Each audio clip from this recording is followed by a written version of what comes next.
This 1973 Brazilian bus, 23 window Brazilian bus, that's right, they made them in Brazil way past 1967. Hasn't had its own video. It's had lots of individual short videos and has been part of a lot of other videos, but hopefully it's leaving today. I think the owner's coming for it. It's Easter morning, but that's okay.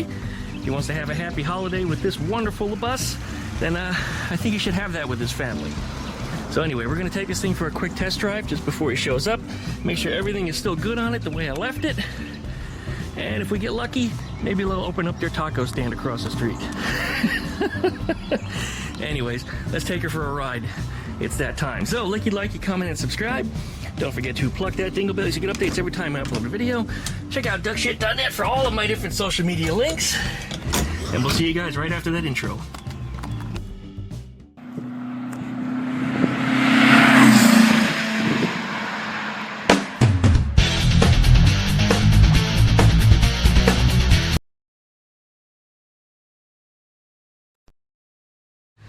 And don't mind me, guys. I've got a whole lot of chicken medicine on my hands that I spilled on there accidentally earlier, so that's what's on me. Alright, we are pulling out. Just a double check to make sure everything works right. Suspension feels so much better already. Got our pop-outs out.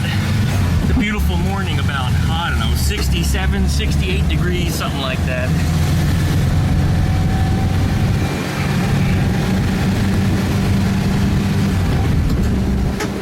Typical old slow bus.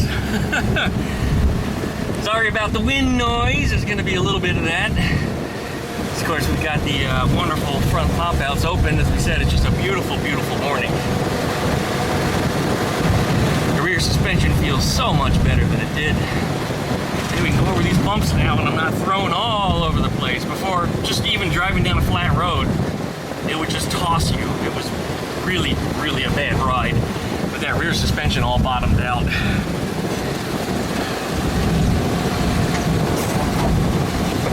Clutch is properly adjusted now. Before you had to strain yourself holding the clutch to the floor.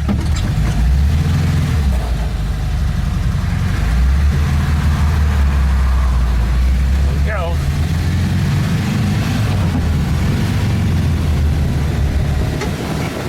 You had to strain yourself holding the clutch all the way to the floor to make it release. Now you can just touch the clutch and shift gears, or when you hold it to the floor, you're not exhausting yourself smashing it to the floor. Just the weight of your leg is enough to hold the clutch down. All right. Over that speed bump. Oh, that's so much better than it was. This thing was such a terrible ride. Noticed and remembered the speedometer is broken. I'll have to tell the owner when he's coming for it there that needs a new cable. I'll put it in for him for free, of course, when he comes back around with the cable. I can do it while he waits. They go in pretty quick. The reason why it was broken is whoever the idiot was that put the cable into this thing routed it around the shelf under here the wrong way. There's a hole that's supposed to go through the shelf. They routed it around the shelf and made a question mark out of it. And the cable doesn't mind being flexed to some extent, but that was too tight of a flex and it damaged it pretty badly. So it was all busted. And it was all busted in the upper section of it, right behind the speedometer. Yeah, I forgot about that completely, but I'll let him know when he gets here. But this thing is a nice drive now. I find it highly uncomfortable though, because I'm too big for it. You think a bus is bigger than a Beetle. How is it too big? Or too small, rather, or you're too big. Yeah, I don't know what the hell I'm saying this morning. It sounds like I'm drunk and I haven't even started drinking for Easter yet. But anyway, yeah, the bus is much tighter. You sit much closer to the steering wheel and there's not as much headroom. In fact, when I sit straight up, this is what I see. So I have to hunch forwards, which is really not good for my back. So I built Gregory with the steering wheel back further, and you're probably saying, well, that makes you even less room, Duckman. Yeah, well, it's back further, it's up higher. But also, I don't have the partition behind the seats. So I can mount a regular seat in here, and I can recline it a little bit, which is the reason why I have so much room in Ruby, is because I can actually push that seat back. Ah, good drive today.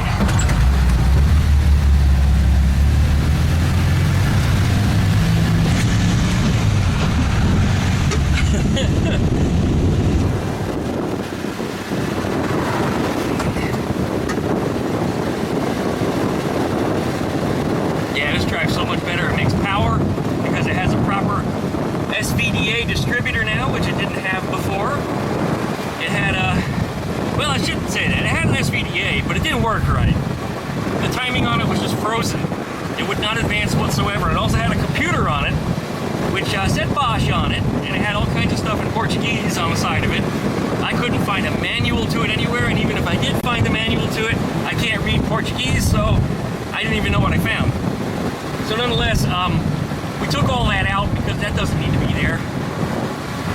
Got it running with a 034 distributor SVDA, the same one you see me put in all my other videos.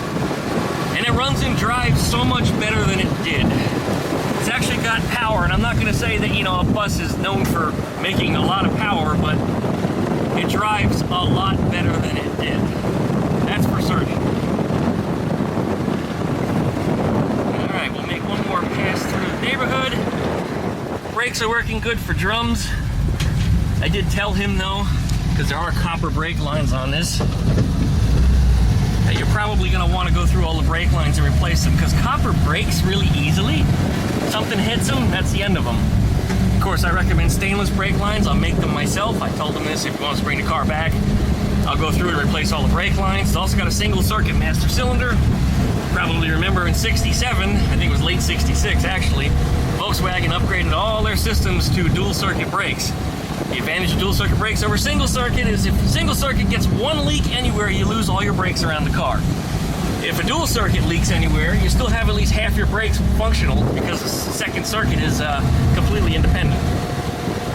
So again, I recommend that. And I told him also, if he wants to drive this thing regularly, especially in modern traffic, get rid of the drums. The drums that are on here looks like somebody painted over rust anyway, so they're old. They're not in probably the greatest shape, but they're functional currently.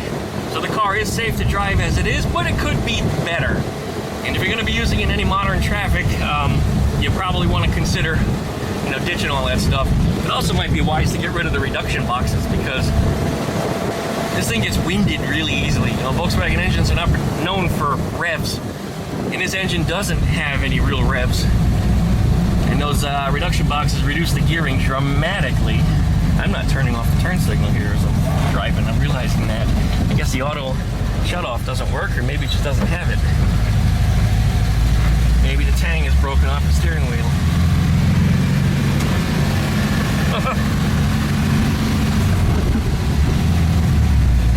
Such a different drive from my other Volkswagens, though. The seating position, the feel of the clutch, the feel of the brake pedal. Even the shifter feels different, but the shifter is so much longer, so it has so much flex in it that it feels different. It doesn't feel tight. It has a spring feel to it, you know, like a rubber band or something. But this one is driving well, and I'm going to say it's safe to go back to the owner as is.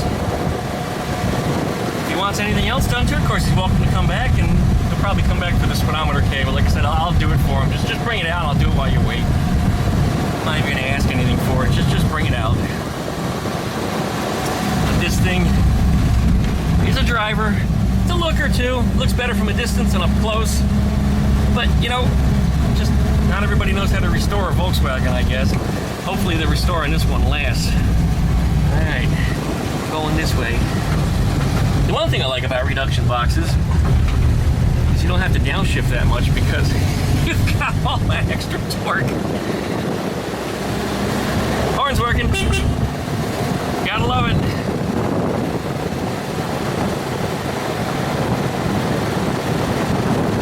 I'm gonna call this good.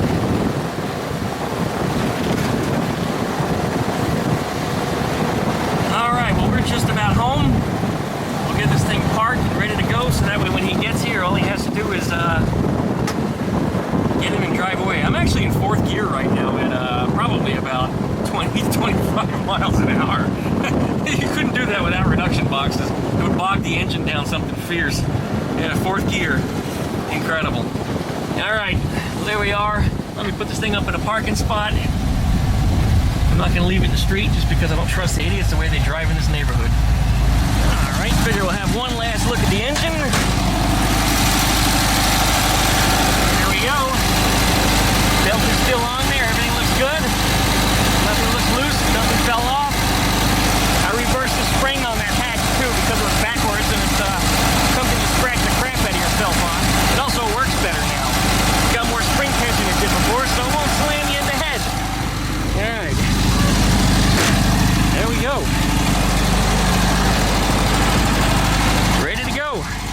guess I should probably slow that idle down just a little bit. I'll make an adjustment on the idle screw. Should get it. Yeah, you're a good girl. Go ahead, go play. What are you doing over there, buddy? What are you doing over there? He's the only boy that's allowed outside because he's not nasty. I guess he'll grow up in time and eventually he'll beat up on the girls, but I don't need what happened to Cheeky all over again. That's why they wear their aprons, but I didn't put one on Cheeky because the boys don't usually bother her. Anyway, this time around, they bothered her. They split her open pretty badly. I don't know where she went. She's around somewhere. Hey, Boom. What are you doing, huh? What are you doing? Oh, Boom. You see the chicken medicine all over my shoes even. There you go. Good boy. Don't bite. Don't bite me. Don't bite me. You be good. Go play. There's Cheeky. I wondered where you went. You probably have to lay an egg, don't you? Come on up. Fluffy's not on your nest anymore. Come on up. See all the blue on the side? That's the medicine. Come here. Yeah, you can't see because the blue pretty well covers it, but you can actually see her insides. That's how badly gashed up she was. Just gotta stop it from getting infected. It will heal itself. Go ahead, go in your nest. There you go. That's her spot. And her sister discovered it. So now they're sharing a nest, but when one is on it and the other one sees it, they get pissed. Go ahead. It's your nest. You can use it. All right. You do your chicken stuff, okay? You mind your chicken business. Good girl. Yeah, here it goes. It's his first time in a Volkswagen bus. So, new to him. So don't make fun of his shifting.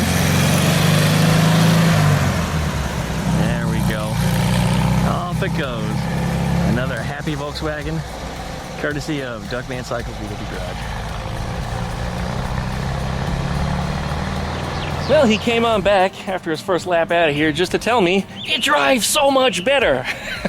The only thing I did to the engine, well, as far as running, is the SVDA distributor. So that 034 makes a huge difference. If you have or don't have one, and you have, let's say, a 009 or some crap, or even your SVDA doesn't work right, replace it. Links down below in the video description. Vehicle will run so much better, and he noticed it right away. So, anyway, that's all I had to say. Thanks for watching, guys. Well, we're about to get this one out of here. Oh, man, it was a lot of brake work on this. Replaced all the lines up front with stainless, all the one through the car stainless. Got the pedal assembly removed, reassembled, and stopped properly. You notice the pedals are all even now. Before they were flopping all over the place. It was just god-awful. Absolute mess. So everything is now set up, so this should be out of here shortly. And if you haven't noticed, it went from absolute nice, sunny, beautiful weather, actually, to sticky, humid, nasty, just, yeah.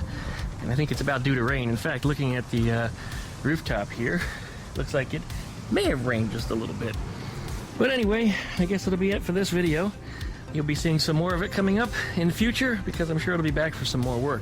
I probably should address the question every time you guys looked at my hands. Hey, Duckman, what's all over your hands? Smurf cunt.